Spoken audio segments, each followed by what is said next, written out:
ఎన్నికల్లో అఖండ విజయం సాధించి ప్రభుత్వాన్ని ఏర్పాటు చేసిన టీడీపీలో వర్గపోరు భగ్గుమంది.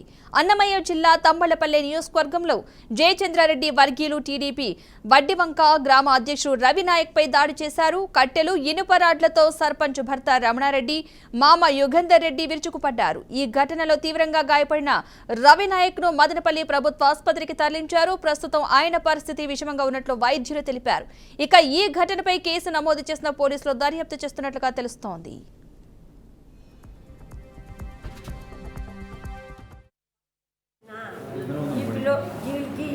ఈ పిల్లలతోనే వాళ్ళు గెలిచినారు. వీళ్ళకు వాళ్ళకు గెలిచిన తర్వాత వాళ్ళు ఇంతకుముందు జగన్ కల్లో ఉన్నాడు, ఇప్పుడు ఆ పార్టీ వదిలేసి టీడీపీ కల్లో ఉన్నారు. ఇప్పుడు గెలిచిన తర్వాత వీళ్ళిద్దరూ కొట్లాడుకొని అలిగి ఉండిన తర్వాత గ్యాలరీ పోయి పిల్లోడు ఎంత 10 గ్యాలరీ పోయి గ్యాలరీలో ఉన్నప్పుడు మేము ఫోన్ చేసినాము. ఫోన్ చేస్తే వాన్ పిలుస్తుంది, నేను రాలేను, వాన్ నిలిచినాక వస్తానంటే అప్పుడు నేను గమనం వాళ్ళే వచ్చే దారిలో ఫోన్ చేసి ఇంకే ఫోన్ చేసి పిల్లలకి వాళ్ళ ఇంటికి తోడుకొని పోయి మందు తాగి ఈగేంద్ర, దయారెడ్డి, రమణారెడ్డి, వాళ్ళమ్మ జయమ్మ, వాళ్ళ నలుగురు పట్టుకొని వాళ్ళ ఇంటికాడ జరిగిన ఇంటికాడ పోయి తాకిచ్చేసి తాగడు. ఎన్నికల్లో అఖండ విజయం సాధించి ప్రభుత్వాన్ని ఏర్పాటు చేసిన టీడీపీలో వర్గపోరు భగ్గుమంది. అన్నమయ్య జిల్లా తంబళ్లపల్లె నియోజకవర్గంలో జయచంద్రారెడ్డి వర్గీయులు టీడీపీ వడ్డివంక గ్రామ అధ్యక్షుడు రవినాయక్ పై దాడి చేశారు. కట్టెలు ఇనుపరాడ్లతో సర్పంచ్ భర్త రమణారెడ్డి, మామ యుగంధర్ రెడ్డి విరుచుకుపడినట్లుగా తెలుస్తోంది.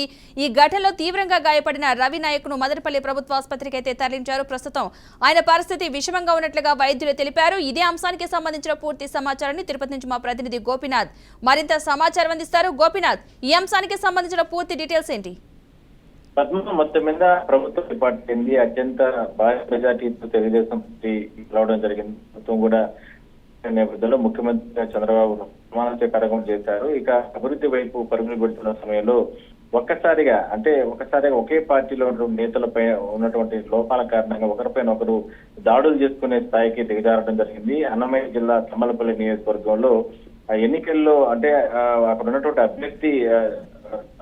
అభ్యర్థి జయచంద్రారెడ్డికి వ్యతిరేకంగా పనిచేశారన్న కారణంతో ఆయన వర్గానికి చెందినటువంటి కొంతమంది నేతలు ఆయన ప్రత్యేక వర్గం పైన నేరుగా వెళ్లి అత్యంత దారుణంగా దాడి చేయడం జరిగింది. ఈ దాడిలో దాదాపుగా రవినాయక్ అనేటటువంటి గ్రామ అధ్యక్షుడితో పాటు మరికొంతమందికి తీవ్ర గాయాలయ్యాయి. వాళ్ళందరినీ కూడా సర్పంచ్ కి సంబంధించినటువంటి వ్యక్తులు ఉన్నటువంటి వాళ్ళకందరూ కూడా గాయాలైన నేపథ్యంలో వాళ్ళందరినీ కూడా స్థానికంగా ఉన్నటువంటి ఆసుపత్రికి తరలించడం జరిగింది. అయితే ఇక్కడ మనం గమనించినట్లయితే ఎన్నికలు అయిపోయిన తర్వాత వైసీపీ టీడీపీ నేతల మధ్య దాడులు జరిగాయి. గ్రామాల్లో ఉద్రిక్తలు చేసుకోవడం జరిగింది. ఒకరిపైన ఒకరు దాడులు చేసుకున్నారు. రకరకాల ఇష్యూస్ జరిగాయి.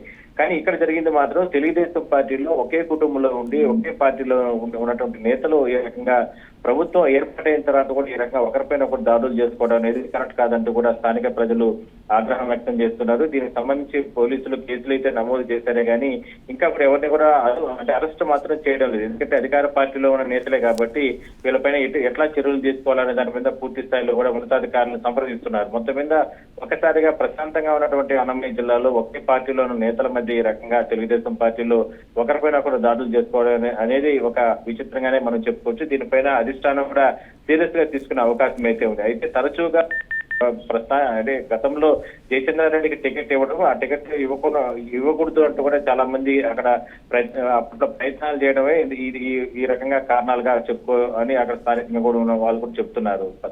Right, thank you Gopi.